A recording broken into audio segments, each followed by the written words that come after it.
donc procédé à une signature de convention entre la Fédération nationale, la Fédération régionale, EDT, et également la DRAF.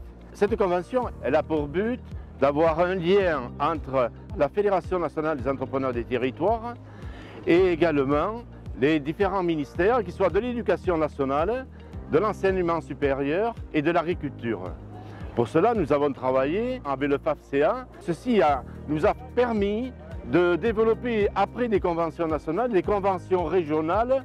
En France, c'est 25 000 entreprises, c'est à peu près 100 000 actifs. La région Hauts-de-France, c'est quand même 1250 entreprises et à peu près 12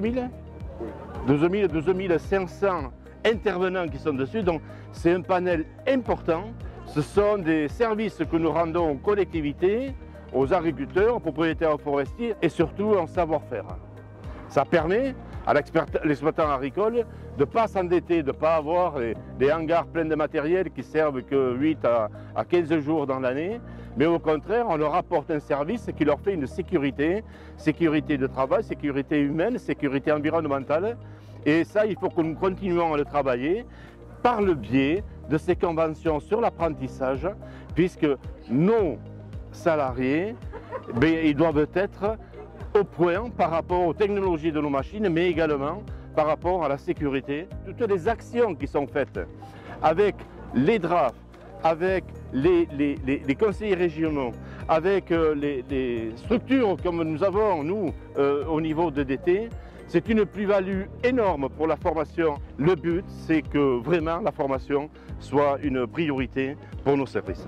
Cette convention, pour nous, c'est très important qu'elle soit développée et je remercie le président de nous avoir pu organiser cette journée de signature de façon à ce qu'avec vous, on puisse être à la pointe de l'apprentissage dans le milieu de la prestation de services.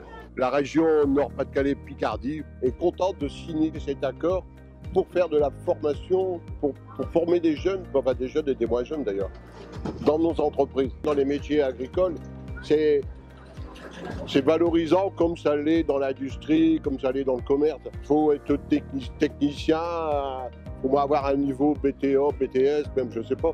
Mais il faut inciter les jeunes à venir, il faut faire de la promotion pour notre métier. C'est avec grande satisfaction, bien entendu, que la DRAF est là aujourd'hui pour signer cette convention de collaboration au titre de son action d'accompagnement à la performance des métiers agricoles, mais aussi au titre de son action d'autorité académique et, comme vous, extrêmement sensible à la question de l'emploi et de la qualification dans les métiers en tension du monde agricole.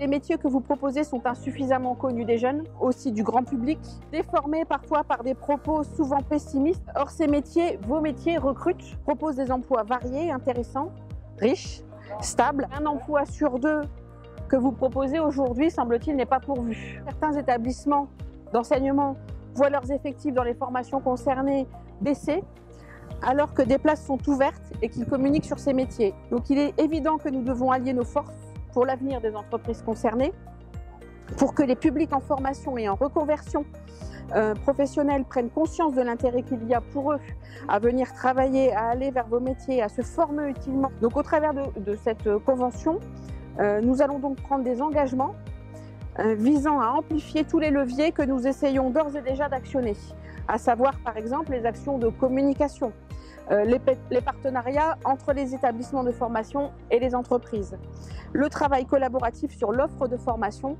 afin que les établissements soient les plus efficients possibles pour répondre aux réels besoins de vos métiers que vous représentez.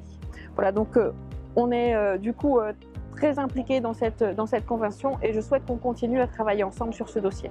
Merci. C'est très bien. Merci beaucoup. On signe dessous. Allez. Hop. Pardon.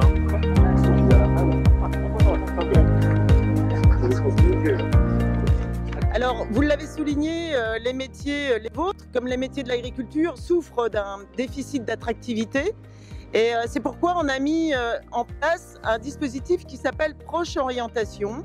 Le but de cette plateforme, c'est que chacun d'entre vous, entrepreneurs, indépendants, salariés, puissiez vous exprimer sur votre métier, faire part de votre expérience, expliquer ce que vous faites, votre passion à exercer cette fonction et de pouvoir ainsi faire des petites vidéos qui puisse être accessible à l'ensemble des lycéens et des collégiens. Parce que l'orientation est aussi un élément important. Je pense qu'il y a un enjeu majeur en termes d'orientation et de motiver les jeunes à suivre ces parcours et de mettre en place les formations qui correspondent aux attentes des entreprises et qui correspondent aux attentes des jeunes. Je me félicite de cette signature de convention ainsi et je vous remercie, Monsieur le Président, de vous être rendu dans notre belle région des Hauts-de-France.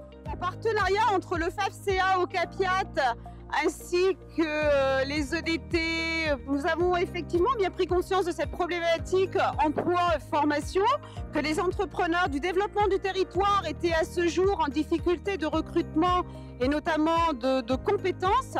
Tous en partenariat et tous ensemble, on va faire une action de façon à répondre à la problématique sur le territoire Hauts-de-France pour les entrepreneurs du développement du territoire. Et le FAFSEA est ravi.